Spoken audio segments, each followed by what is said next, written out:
Hello everyone welcome back to my channel Lily's kitchen cuisine. आज आमी आपनादेर देखाबो छानार कोफ्तार रेसिपि।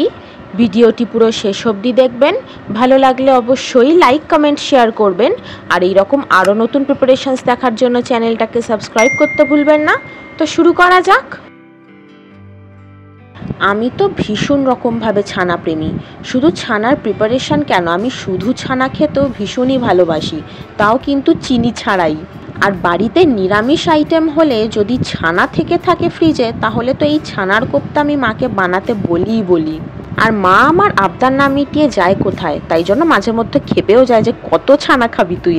আর মায়ের হাতের ছানার কোফতা তো একদম অমৃত। তো চলুন দেখে নিন এটা বানানোর জন্য কি কি লাগছে।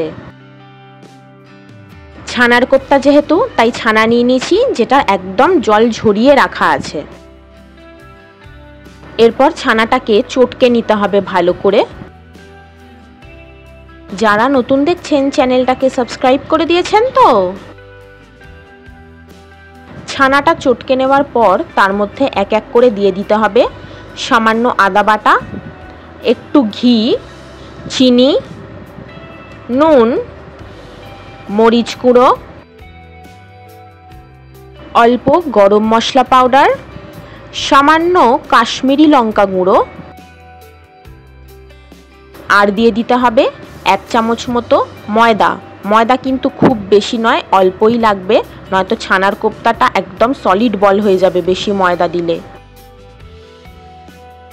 এবার সমস্ত একসাথে ভালো করে মেখে নিতে হবে। ভালো করে মিক্স করা হয়ে গেলে একটা বড় আকৃতির ডো বানিয়ে নিতে হবে। এখানে আমরা কেনা ছানা ইউজ করেছি, আপনারা চাইলে দুধ কাটিয়েও ছানা করতে পারেন। ডোটা বানিয়ে 15 মিনিট মতো ঢাকা দিয়ে রেস্ট দিতে হবে।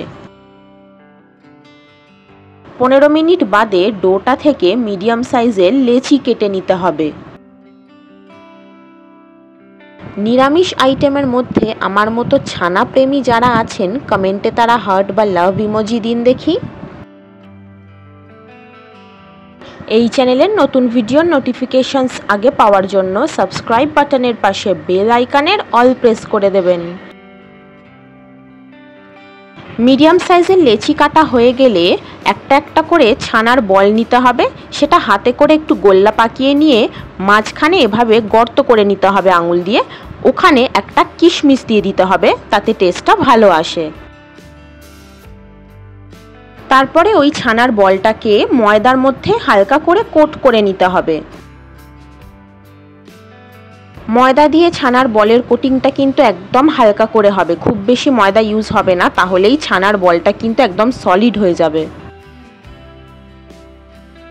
ছানার বলের মধ্যে মিডিলে যে গর্তটা করা হচ্ছে সেটা একদমই হালকা হাতে করতে হবে, খুব বেশি চাপ দিয়ে ডিপ গর্ত হবে না, জাস্ট কিশমিশটা বসানোর মতোই গর্ত করতে হবে।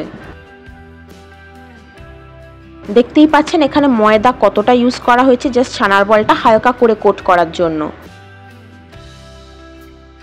দেখতেই পাচ্ছেন ছানার বলগুলো সবকটা রেডি হয়ে গেছে। এরপর আমাদের একটা পেস্ট বানিয়ে নিতে হবে। তার জন্য নিয়ে নিয়েছি কাজু বাদাম, চারমগজ আর সাদা তিল। এরপর সামান্য জল অ্যাড করে সমস্ত একসাথে ভালো করে বেটে নিতে হবে। বেটার টেস্ট আর ফাইন পেস্টের জন্য আমরা এখানে শিলনোড়ায় বাটছি, আপনারা চাইলে মিক্সারও ইউজ করতে পারেন। পেস্টটা রেডি হয়ে গেছে, দেখতেই পাচ্ছেন কনসিস্টেন্সিটা একদম ঠিক হবে। এরপর আমরা একটা মিক্সচার রেডি করব। তার জন্য পাত্রে দুধ নিয়ে নিয়েছি, ওর মধ্যে অ্যাড করে দেব চারমগজ, কাজু বাদাম আর সাদা তিলের পেস্টটা। এবার দিয়ে দেব টক দই আর পনির মশলা। পনির মশলাটা অপশনাল, যদি কারোর ভালো না লাগে তবে অ্যাভয়েড করে যেতে পারেন। এরপর ভালো করে গুলে নিতে হবে, তবে খেয়াল রাখতে হবে যাতে মশলাটা পুরোপুরি মিক্স হয়ে যায়, নয়তো ডেলা পাকিয়ে থাকবে। মিক্সচারটা রেডি হয়ে গেছে, দেখতেই পাচ্ছেন কনসিস্টেন্সিটা পাতলা পাতলা হবে।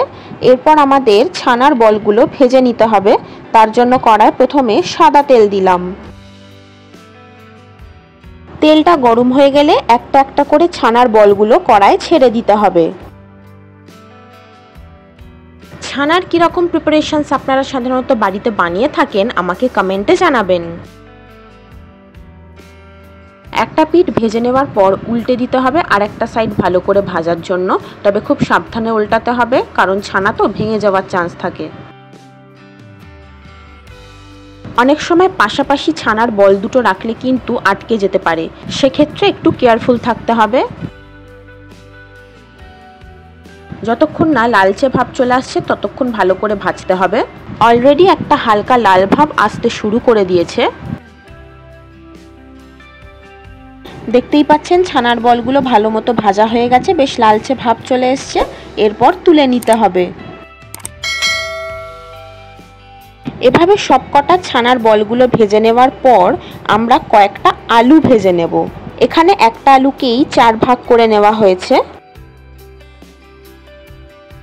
ছানার কোপ্তাতে আলু আমি পছন্দ করি না ঠিকই, তবে মা একটু খায় বলে অল্প করে দেয়। আপনারাও ভালো লাগলে দিতে পারেন, নয়তো আলু অ্যাভয়েড করে যেতে পারেন। তবে আলু দিলে আগে ভালো করে ভেজে তারপরে অ্যাড করতে হবে।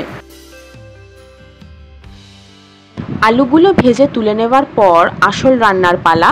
তার জন্য ওই সাদা তেলেই আমরা দিয়ে দেব গোটা জিরে, তেজপাতা, শুকনো লঙ্কা আর ছোট এলাচ। ছোট এলাচটাকে মাঝখান থেকে ভেঙে নিয়ে দিতে হবে। ফোড়নটা ভাজা ভাজা মতো হয়ে গেলে পেঁয়াজ কুচি আর টমেটো কুচি ছেড়ে দিতে হবে কড়ায়। পেঁয়াজ আর টমেটো একদম ছোট কিউব সাইজের টুকরো করে কাটতে হবে। এরপর ভালো করে নেড়ে চেড়ে নিতে হবে। কিছুক্ষণ নেড়ে চেড়ে নেওয়ার পর দিয়ে দিতে হবে স্বাদ মতো নুন আর পরিমাণ মতো চিনি। নুনটা বুঝে শুনে দিতে হবে কারণ ছানার বলটায় অলরেডি নুন গেছে। একটু নেড়ে নিতে হবে যাতে চিনিটা গলে যায়। তারপর দিয়ে দিতে হবে রসুন বাটা আর আদা বাটা। এরপর ভালো করে নেড়েচেড়ে কষতে হবে যতক্ষণ না তেল ছাড়ছে। দেখতেই পাচ্ছেন তেল ছাড়তে শুরু করে দিয়েছে। এরপর এক এক করে দিয়ে দিতে হবে হলুদ গুঁড়ো, লঙ্কা গুঁড়ো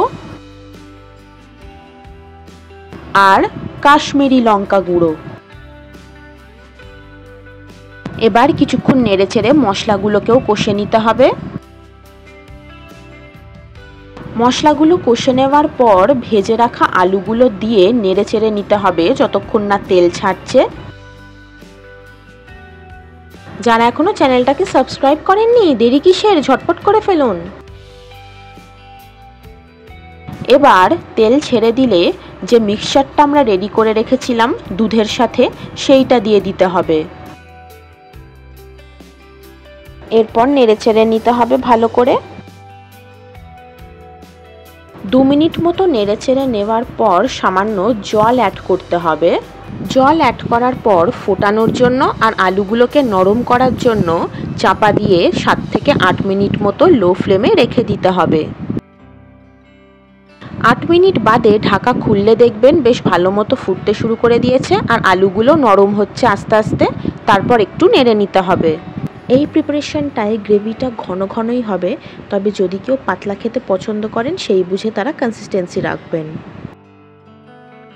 এরপর গ্যাসের ফ্লেম হাই করে অল্প চিনি আর সামান্য একটু নুন অ্যাড করে নেড়ে নিতে হবে।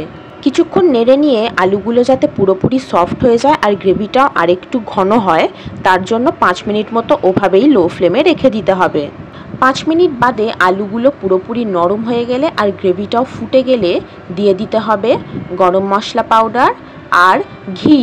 আমরা যথারীতি আদা পিঠের ঘি ইউজ করি। তারপর একটু নেড়েচেড়ে মিক্স করে নিয়ে ভেজে রাখা ছানার বলগুলোকে দিয়ে দিতে হবে। ছানার বলগুলোকে নাড়াচাড়া করব না, জাস্ট ওভাবেই থাকবে। ছানার কোপ্তা খেতে কারা ভালোবাসেন আমাকে কিন্তু কমেন্টে জানাতে ভুলবেন না। তারপর দিয়ে দিতে হবে একটা গোটা কাঁচা লঙ্কা, কসুরি মেথি আর ধনেপাতা কুচি। কসুরি মেথি এখানে রোস্ট করে ক্রাশ করে রাখাই ছিল।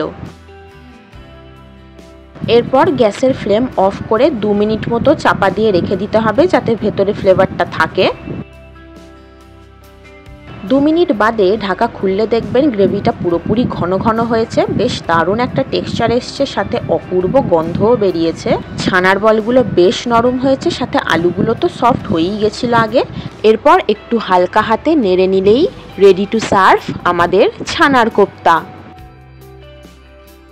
রুটি, লুচি, পরোটা বা পোলাওয়ের সাথে এই রকম নরম তুলতুলে ছানার কোপ্তা পেলে আর কি চাই সাইডে।